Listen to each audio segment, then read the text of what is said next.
Hey, hey, hey, hey, YouTube world.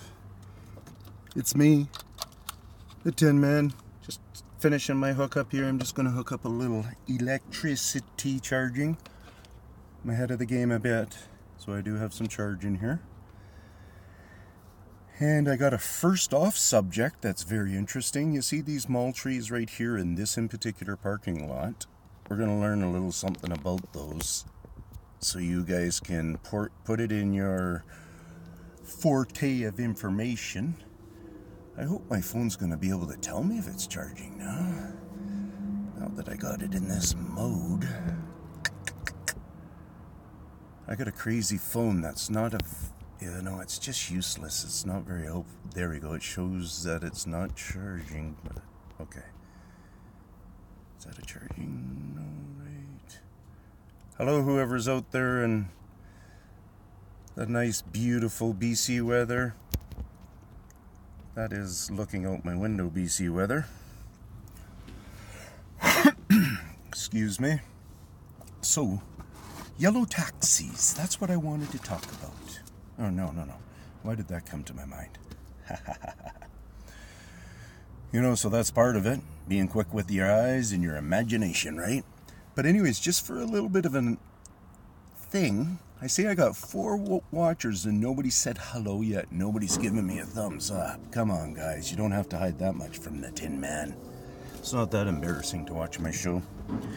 But anyways, you see these trees right here around us? Say this one, it's directly on our right. Shall I try putting a pointer to it, or do you guys know? I think you'll know directly where that blue car just went past it, and now that one just ran into it. Okay, so that one on the right, do you see the darkness in it? Can you make out the darkness in that tree? Maybe the one that's directly on the left of the taxi there. See the darkness in it?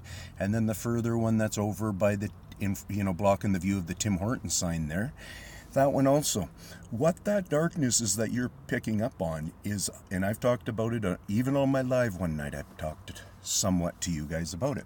The weirdness of this in particular parking lot that got this really weird moss layout in it, and it's covered on a lot of trees. Well, now if you go back to the tree on the right there, last night Jay, who is one of my subs, he was in the neighborhood, so he gave me a text. He stopped by, we hung out here in the parking lot there, and we happened to talk about that in particular tree, and that's when I came to a new realization that they've actually been back stripping that moss out of there. And part of the ways that we can conclude that is there's no death in any of the moss if you go up and look at it in the trees and stuff. It's typical drying up moss sort of thing, but it's got no browning. It's got nothing that's showing that it's had a spray or something like that put on it. So I'm not suspecting anybody's come in here at all out of the thing and done any spraying here. Also, another thing is on the right tree right there, you can see new shoots are starting to come. So new shoots are starting to shoot off all these trees. That is pretty surprising also too. But I for a fact know all these trees were quite caked in it. So if we actually look over at that one there, that's just behind the bumper of that car right there, you can see that one's a very clear tree. Like there's hardly any moss anymore in there. So it really, to me, is a full-out suspicion that somebody's come in here and they're plucking the moss off of it and cleaning it up somehow. And yeah, because it was a lot worse than it is. So it's just one of my observations. Hello, Hiker Dave. How's it going? Damien, Denver. From Ireland. Right on, Damien. That's cool. And how are you? Good to see you. I'm doing great. No complaints. If I complain, then you'll just go away. But, and then we got Sharon, right? Sharon? I think that's how you would pronounce that. I hope you have a great day. I hope so too. I always look forward to the odd shades that don't seem to fit. That's right. And the odd tree patterns back there in the trees. If you really look at those few number of evergreens that we see up here, and those couple of clutters we see there, see how easily we can kind of see through almost all of them. You know, they're almost telling us that they're a little bit maybe different trees or whatever because of how their needles are given that impression, but we can see through all of them. That's not a common thing. You know, these Bigfoot guys with all of their different tree traits that they got going on, you know, a lot of the leaving trees, a lot of them, I can see big thickening that has happened. In the evergreen, it seems to be that they're in a mode of a lot of, on some of them, or it's either because they grow so fast they partly are thinner, or it's a plucking thing where they're just going in there and pruning and stuff. We just had this big silly ice storm that everybody thinks just has almost halfway demolished our forest, but then you look in a lot of other areas and there's nothing demolished at all. It's just kind of weird. But in that, I've driven past some very large evergreen trees. And the amount of just, I don't know what you call those small branches that are anywhere from 8 inches to, 10 inches and so on and so forth. And they're just a lot of, say from the cedar tree or something, a lot of the needles on there. And it's just that whole kind of little wing of a branch that's been broken off. Well, I've seen, where there's just hordes of them on the ground, where to me it only represents something has gone through the tree and plucked it out clean to some extent, and there's still new growth stuff. But what that does is that also, once you start learning the system, you start realizing why a lot of the trees pop so much in height and stuff is because they've been heavily hit with this, with maybe scarring, with maybe pruning and plucking and stuff.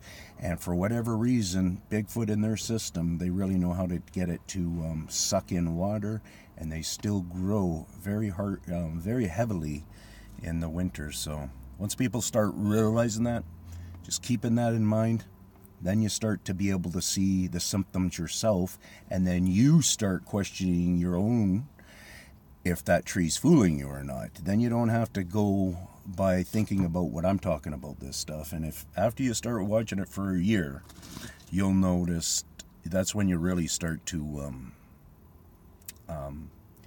see so many changes that are in trees. And when I was a kid, I'm 52, when I was a kid, I knew the general trees and the general way that my dad taught me and stuff, how much trees grew and how I'd hear it through science and stuff.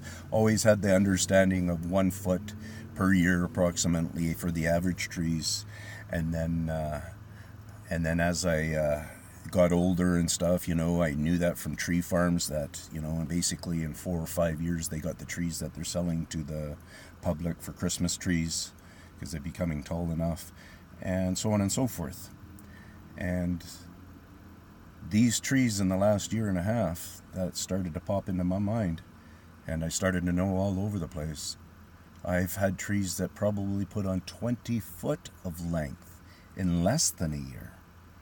And a lot of trees that popped up 10 feet, stuff like that. So it was part of, hey, how can I include that in with Bigfoot always going on with me? Seeing the tree changes, okay, how could Bigfoot be included in this somehow?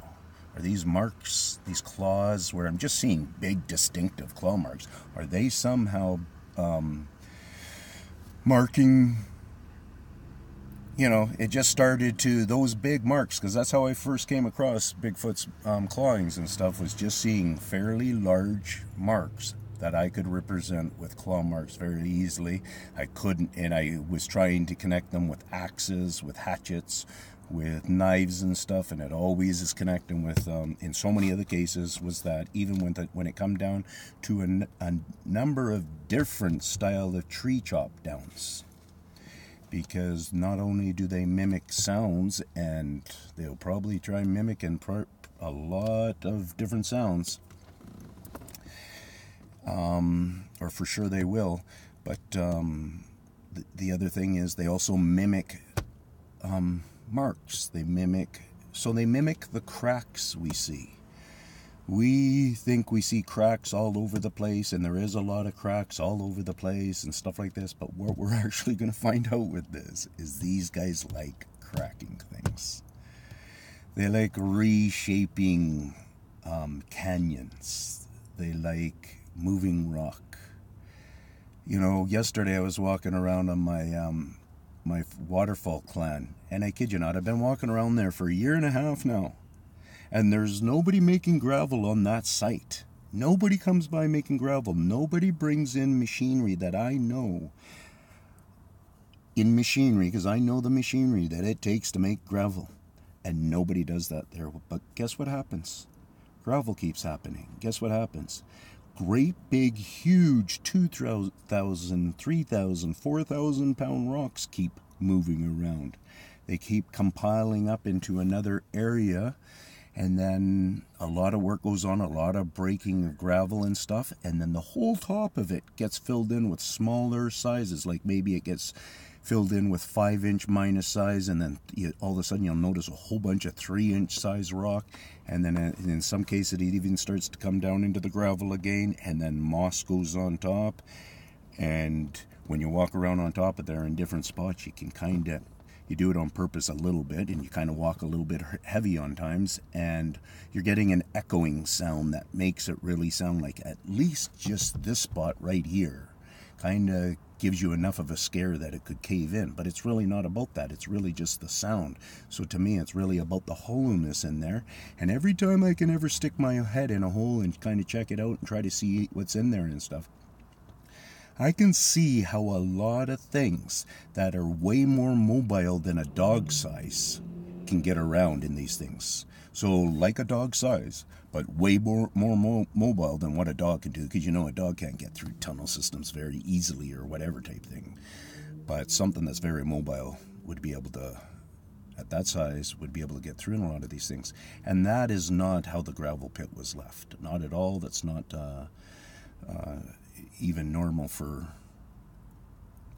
The guys don't pile their rock in dangerous ways, let's put it that way. Because at one point it was a live gravel pit. So in other words, they had all this stored rock there, and all of a sudden, okay, I'm shutting it down. I can't, I'll open it up later in life and get the rest of the gravel. I'm not making money from it. Whatever reason, the guy shut it down. And he walks away from it, and once in a while, if he wants to, he can go there and get some gravel and blah, blah, blah, or get some big rock and stuff.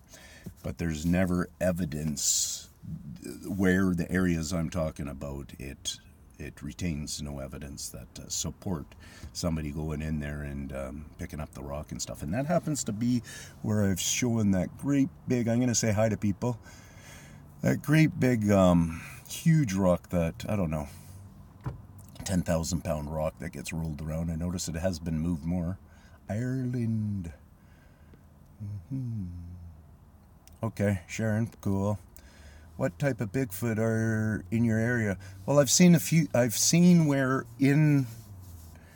on photo, like 2 of them I've seen visually with my own eyes, and they were completely different from each other. And on photo, I've seen a couple of others that I suspect that are, if I'm seeing right, are quite a bit different. So I think I've maybe seen, being around 4 different, at least, looks. If you want to call that type, takes a lot of practice, patience, yep. Tin Man watching and listening for, this is Damien, for a few weeks. Nice. Now, can you describe where you are at with what you believe these beings to be? A sort of summary. Thanks. Sure, I can do that. And Brown Dwarf's on saying, parking lot squatches, eh? Yeah, really, eh? Hey, Tin Man. Greetings there, Brown Dwarf. But yeah, like I tell you, Dwarf, they deal with the trees, and they want to at least, they show signs that they for sure want to at least touch all the trees. That's what I pick up on. Or they want to, they're driven to, sort of thing like that. What's up, Brown Dwarf? And so, back to Damien then. So he's been watching me for a few weeks, he says here, and he's from Ireland, so he's a pretty smart guy. And he wants to know what my take is on these guys and kind of believe. Okay. A summary.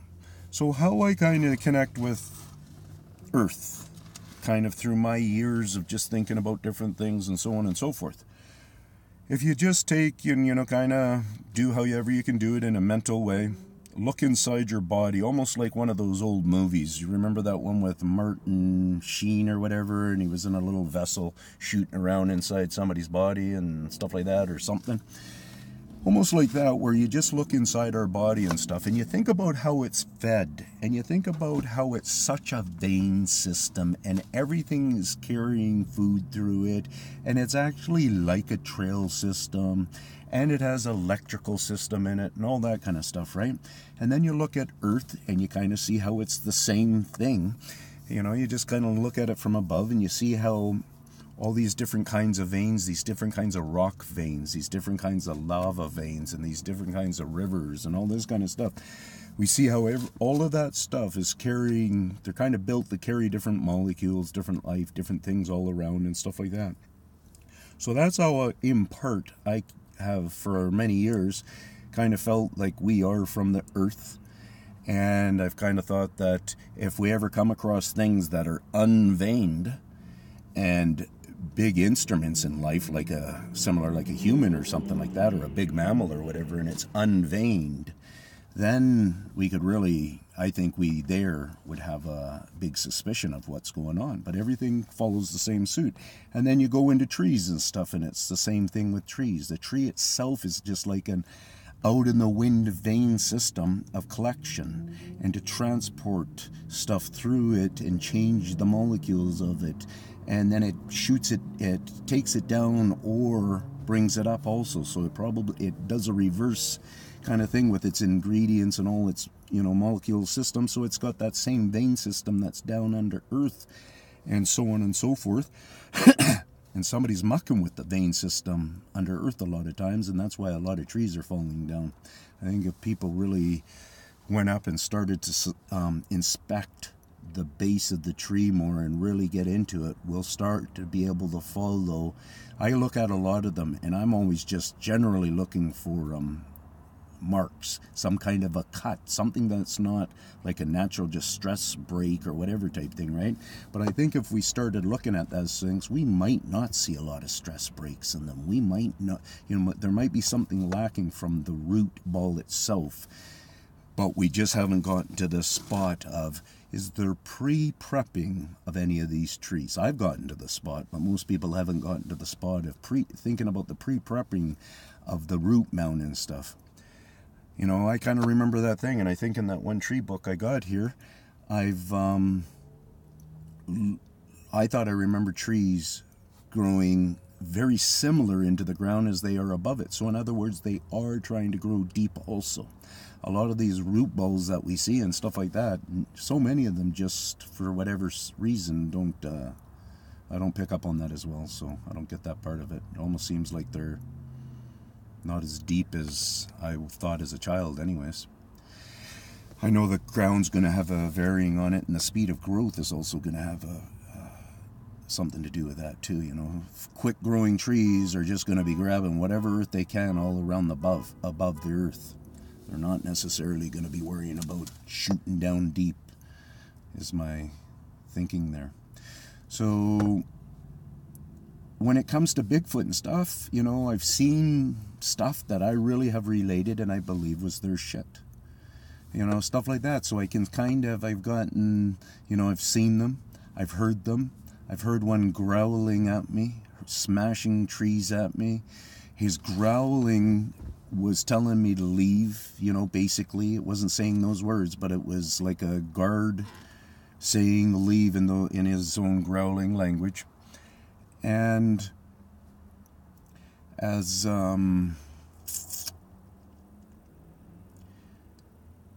so having a lot of different experiences, having them faking to be dogs, faking to be a cow, to be donkey, and I'm in the area, and I'm totally and I'm the one, and even it's kind of my action that getting them to even talk. And now all of a sudden a donkey or a cow is going to start talking in the middle of the night to just some guy walking around out here by a field that has no fence on it. And yeah.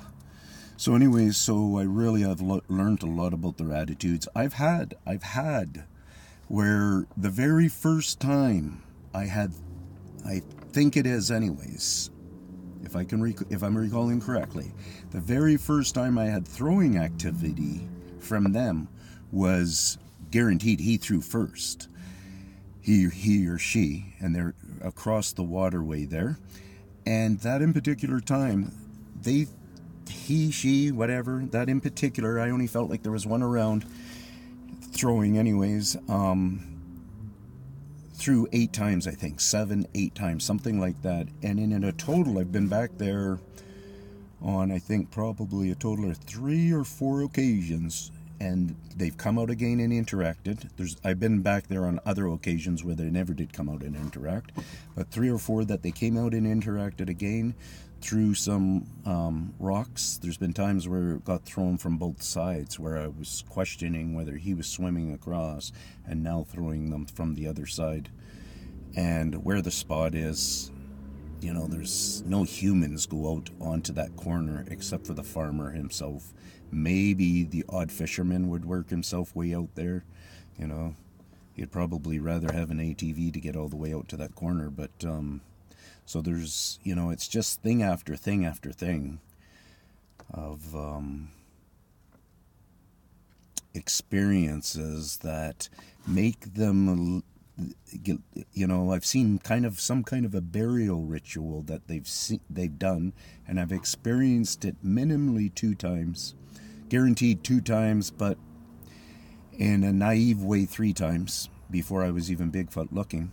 And basically in that burial practice, I found, on all 3 of them, I found an eagle's skull, no meat on it, and blue heron's skull in all 3 of it. But the first time I found it, I wasn't looking for Bigfoot or anything. I was just out there hiking, and I came across these 2 skulls together. And in my imagination, I was coming up with, I wonder if the blue heron was hiding in there, and the eagle went in there, killed them, ate him, did whatever he did, and they both got stuck in there and they died. You know, that's how my first draw out of my imagination on that one. And then I pulled the bones out of it, some of the bones out, whatever I could kind of get out. And there was only the eagle skull, and there was the blue heron skull with his beak, and even that crown part, and the crown part's kind of disconnected. And the rest of the bones seemed to be all heron bones. And so then I kept those 2 skull heads, and I still have them. And then however many months later, and it was only months later, I came across what was my very first day of feeling successful that I can track these guys, because that was the first time I was off of the site of my first habitat.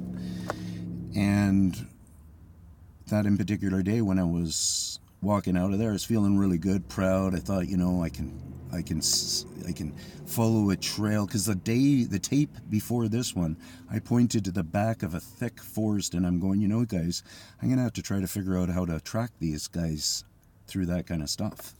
And then the next time I go out to field, I got mixed up in where I was driving to, ended up in a different location, decided to go trail walk in there.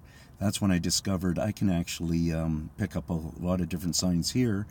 And then I really felt strongly that they were in and amongst there also kind of doing their watching and learning of me. And then on my way out down near the bottom of the trail is when I see this raven type wing, or it could have been a crow, but you know, I think at the time I thought raven. I lifted up, and below that was my first realization finding that this is a little burial thing that Bigfoot has put in